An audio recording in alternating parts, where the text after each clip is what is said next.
eu sou o Edson Matheus Alexandre Fizeski, eu sou aluno do quarto ano de Ciência e Computação da UEM, né? E pesquisador e membro do Humana Team já faz alguns meses, né? Já faz um tempinho. Eu estou trabalhando ao lado da professora Linier. Bom, hoje eu estou vindo aqui para falar um pouco sobre essa área maravilhosa de internet das coisas, mais especificamente de uma sub-área dela, né? Focada em saúde.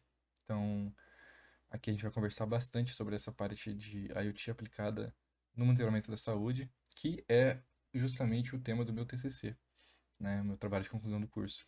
Então eu vim aqui, né, fui convidado para falar um pouco para vocês sobre, eu espero que vocês gostem. E é isso. Então vamos começar. Primeiro, eu queria definir com vocês, né, essa área da internet das coisas. Bom, ciência da computação, que é o meu curso, é uma área gigante que envolve vários assuntos, né? Você pode trabalhar com inteligência artificial, com, sei lá, circuitos, processadores, com produção de algoritmo, análise de algoritmos, desenvolvimento web, engenharia de software, enfim, banco de dados. Tem muitas áreas e internet das coisas é uma dessas áreas que está englobadas pela ciência da computação, né? E aí, quando você pega o foco na internet das coisas, ela mesmo tem várias. A internet das coisas pode ser aplicada na agricultura, pode ser aplicada na saúde, pode ser aplicada no meio ambiente, pode ser aplicada em cidades inteligentes, né? Semáforo, carros.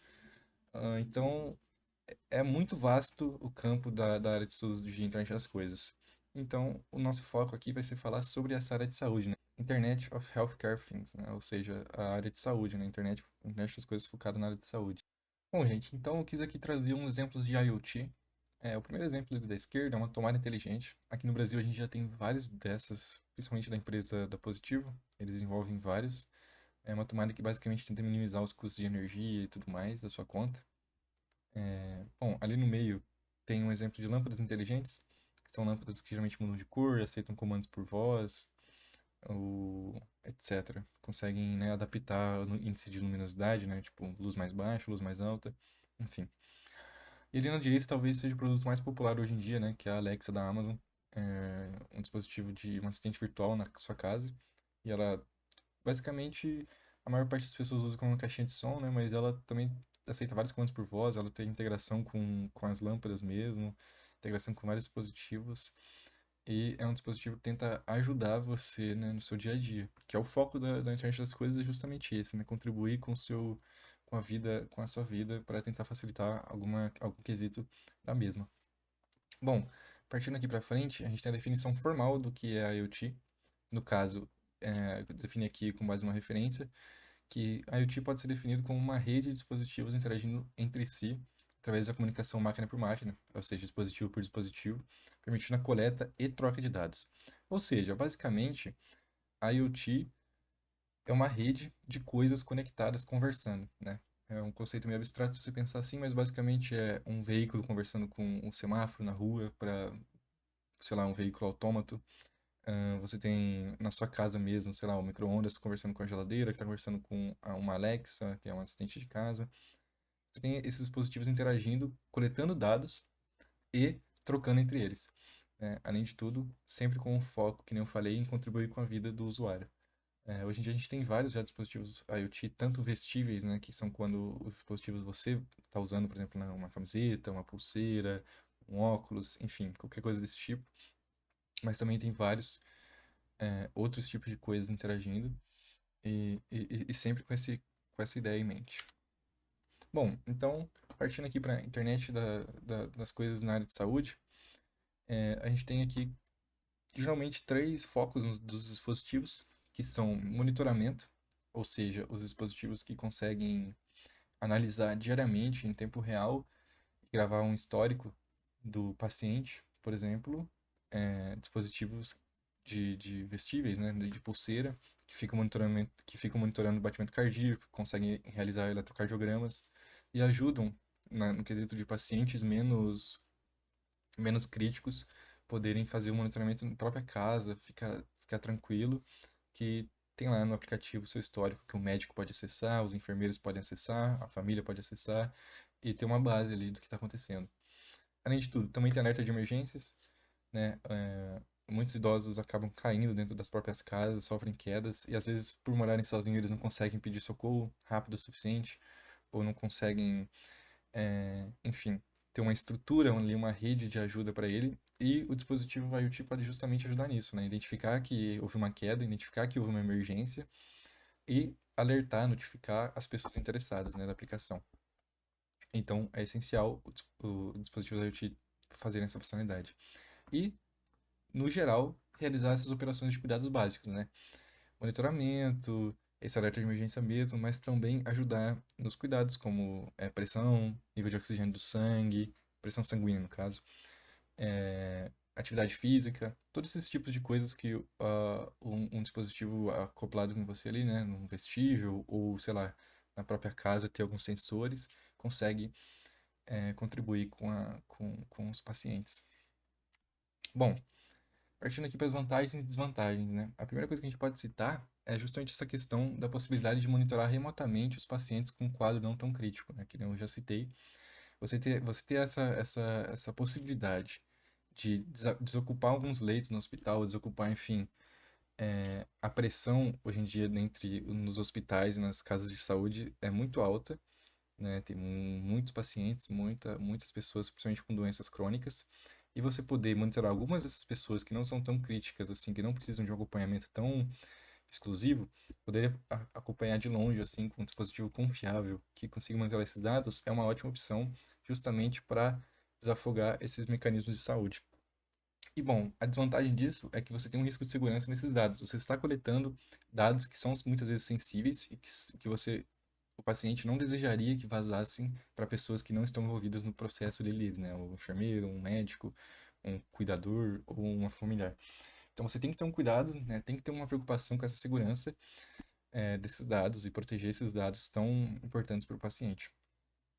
Bom, outra coisa é que oferece mais independência para os pacientes idosos que moram sozinhos, né? Esse sentimento, às vezes, é muito importante para o paciente, né? Muitos casos de depressão, muitos casos de doenças psicológicas que levam ele não se sentir suficiente, não se sentir independente nas coisas que ele faz. E o dispositivo, né? Permitir ele funcionar em casa do jeito que ele sempre, né? é, viveu, ajuda muito. Isso, em contrapartida, leva que o dispositivo sempre tem que estar calibrado, né? Sempre, regularmente tem que sofrer essa calibragem, esse cuidado para o dispositivo estar confiável na coleta dos dados. Bom, outro quesito da vantagem é que os pacientes que vivem longe de grandes centros, né, tipo em áreas rurais, fazendas, sítios, eles podem ser monitorados mais facilmente, né? Mas, em contrapartida, em países como o Brasil, onde a infraestrutura não é tão grande, né? Acontece muito de ter desconexão, mau funcionamento devido a problemas de rede, né? Então, a internet é uma questão essencial na área de IoT e você não ter a garantia de sempre estar conectado e sempre estar com uma internet boa pode acarretar algum problema no mau funcionamento.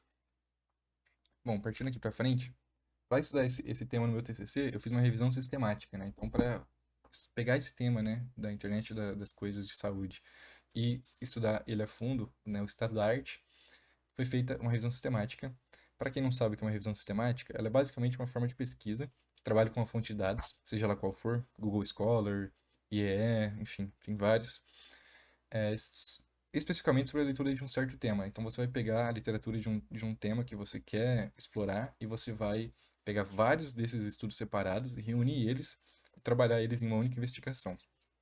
Você vai tentar explorar as especificidades disso, ou seja, quais são as pesquisas que estão sendo desenvolvidas atuais, quais são as aplicações que estão sendo feitas atualmente, quais são os problemas delas, quais são as omissões, o que está faltando, o que você poderia fazer, e de vez em quando até encontrar algumas inconsistências.